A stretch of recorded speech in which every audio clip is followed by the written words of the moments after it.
ধামা চাপা দেওয়া হলে সেচে কি পাওয়ার টিলার চালানোর জন্য আমার কৃষক ভাইটা তেল পাবে? বিভিন্ন জায়গায় লাইনে দাঁড়িয়ে থাকা গাড়িগুলোর যারা চালক মালিক তাদের সাথে আমরা কথা বলেছি, আস্তে আস্তে নেমেছি গাড়ি থেকে, তাদের সাথে গিয়ে কথা বলেছি।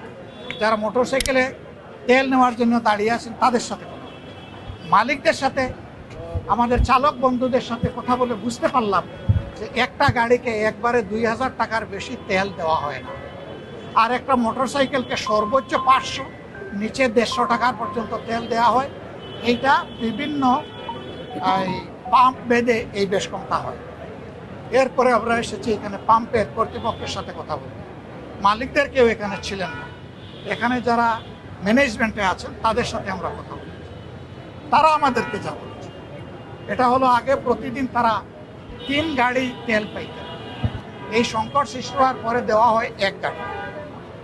এইটা দিয়ে তারা 24 ঘন্টা কাভার করতে পারেন না, যত সময় তাকে দেন, যখন থাকে না তখন তারা বন্ধ করতে বাধ্য হয়।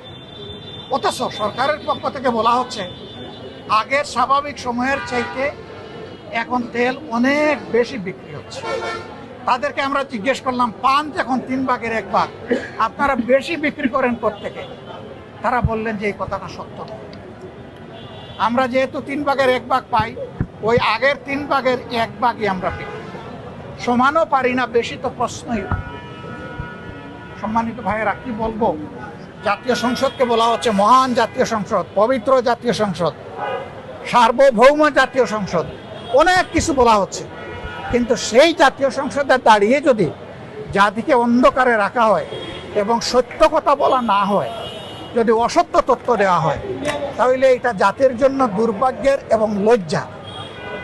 আমরা দুঃখ প্রকাশ করছি যারা এই তেল নিতে গিয়ে ঘন্টার পর ঘন্টা কষ্ট করছেন, রোদে পুড়ে এবং বৃষ্টিতে ভিজে। আমরা যদি পারতাম তাদের দুঃখ দূর করার মতো কিছু আমাদের হাতে থাকতো, আমরা সেটা করতাম। আমরা এখন যেটা পারবো, আপনাদের হয়ে এখন কথা বলবো, যে আমরা গিয়েছি, হাওয়ায় বসে কথা বলছি না, এসিতে বসে কথা বলছি না, আমরা ওখানে গিয়েছি গরমের মধ্যে, অল্প সময় হলেও আমরা তাদের সাথে থেকেছি, কথা বলেছি, বুঝেছি। এই চিত্র এখন সংসদে আমরা নিয়ে এসেছি। আমরা এটা বিশ্বাস করি এবং স্বীকার করি, এই সংকটটা এই সরকারের তৈরি না, এই সংকট তৈরি হয়েছে বিশ্বের যুদ্ধে লাগার কারণে। তাহলে এখানে লুকোচুরির কি আছে? সবাই মিলে তার সমাধানের পথ খুঁজে বের করি। তা না করে ধামা চাপা দেওয়া হলে, ধামা চাপা দিলে সেচে কি পাওয়ার টিলার চালানোর জন্য আমার কৃষক ভাইটা তেল পাবে না? যারা বাইক চালাইয়া নিজের সংসারটা কোনো সুরত নির্বাহ করে, আমি জিজ্ঞেস করেছি, ভাই আগে কত? বলে যে আগে 1,500-2,000 টাকা রুজি করতাম, এখন কত? কয় না, এখন তো 500-600। অথচ দ্রব্যের মূল্য বেড়ে গেছে 2টা কারণে। একটা হলো তেলের বাজারে অস্থিরতা, সংকট, এই জন্য পরিবহন খরচ বেড়ে গেছে।